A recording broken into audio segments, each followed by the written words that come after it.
i-share ko naman sa inyo ngayon ang mga dapat nyong malaman o mga kadalasang katanungan nyo sa pagkuha nyo ng DFA passport.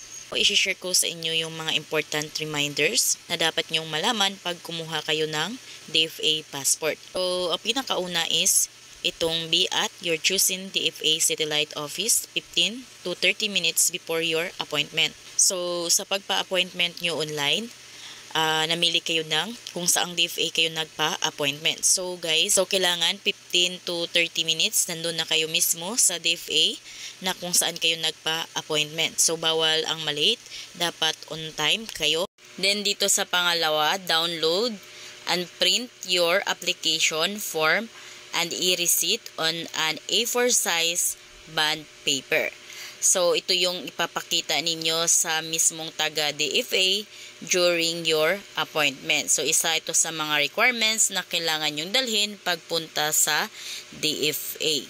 And so, kung kayo ay nakapagpa-appointment online na at nabayaran nyo na yan online ang inyong appointment. So, after payment, mga ilang araw lang is mag-i-email si DFA sa inyo. Ito ang email confirmation ni DFA na kung saan andun yung application form ninyo and yung e-receipt ninyo.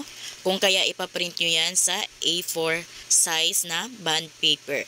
Ayan, so kung halimbawa naman pagpaprint ninyo sa mismong mga computer shop is walang A4 size.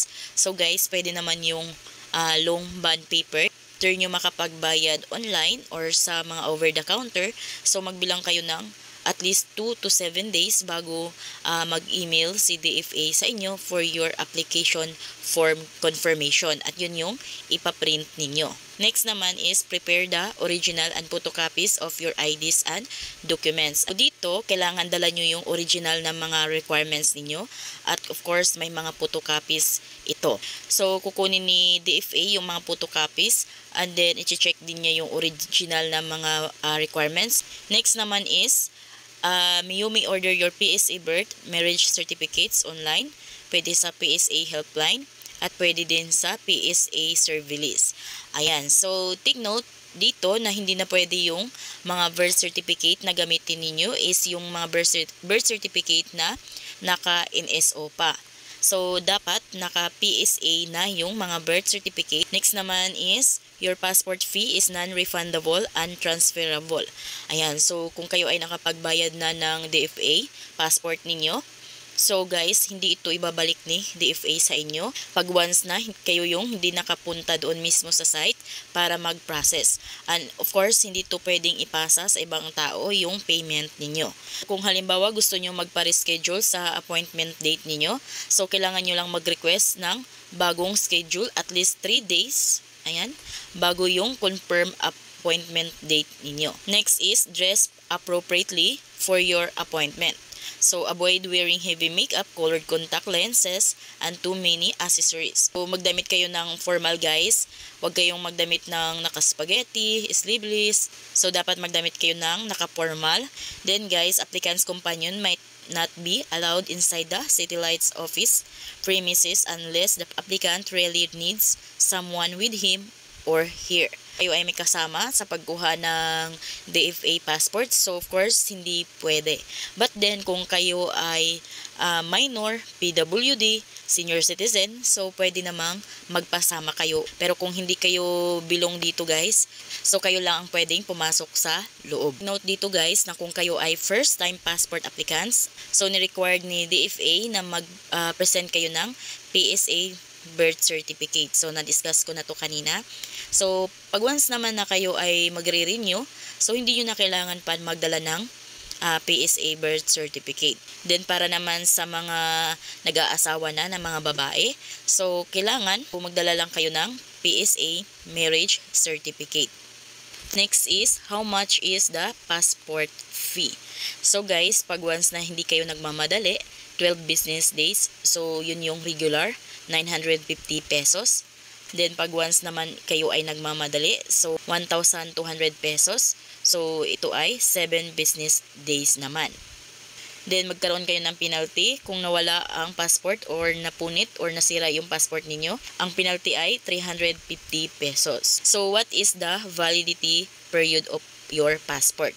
So guys, kung kayo ay 18 years old and older, so magiging 10 years yung validity ng passport ninyo. But then, kung kayo naman ay minor applicants, 5 years lang yung valid ng passport ninyo.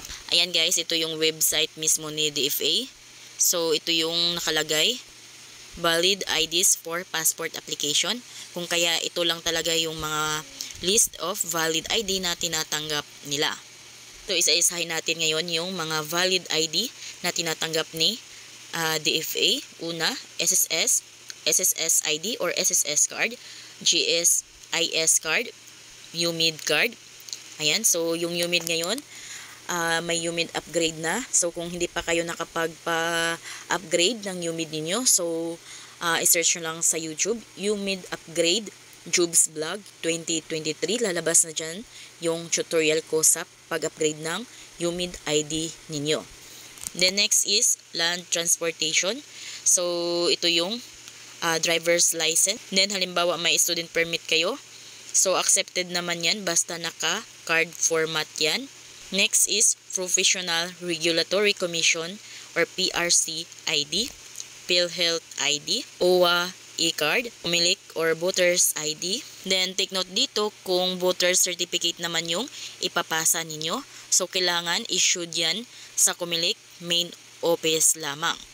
Next is PNP, Permit to Carry Firearms Outside Residence, Senior Citizen ID, Airman License, Philippine Postal ID, Seafarer's Record Book, Valid or Latest Passport, School ID.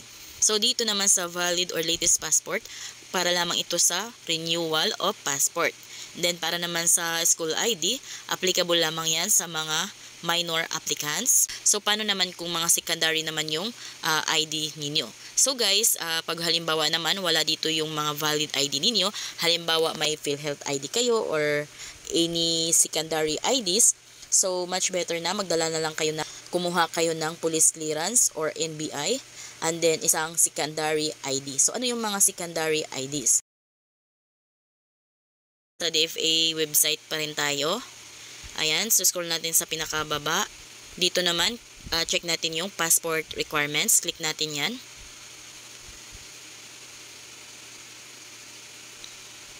Ayan, so dito, ito yung mga requirements. So, check natin kung alin dito yung mga requirements. So, kung kayo ay adult, then new, bagong passport ang kukunin ninyo. So, click natin yan. Ayan, so ito yung requirements. Kailangan may confirm online application ka. Then, personal appearance, of course, kailangan yon dahil pipicturean kayo doon at magsasign kayo doon. Number 3 is accomplish application form. Then, ang pang-apat, original and photocopy ng inyong PSA, mga birth certificate, marriage certificate is dapat naka-PSA. Tumatanggap din naman sila guys ng local civil register copy kung halimbawa yung PSA certificate ninyo is sobrang labo. Ang limang requirements is your valid ID. Back tayo. Dito naman tayo sa adult renewal e-passport.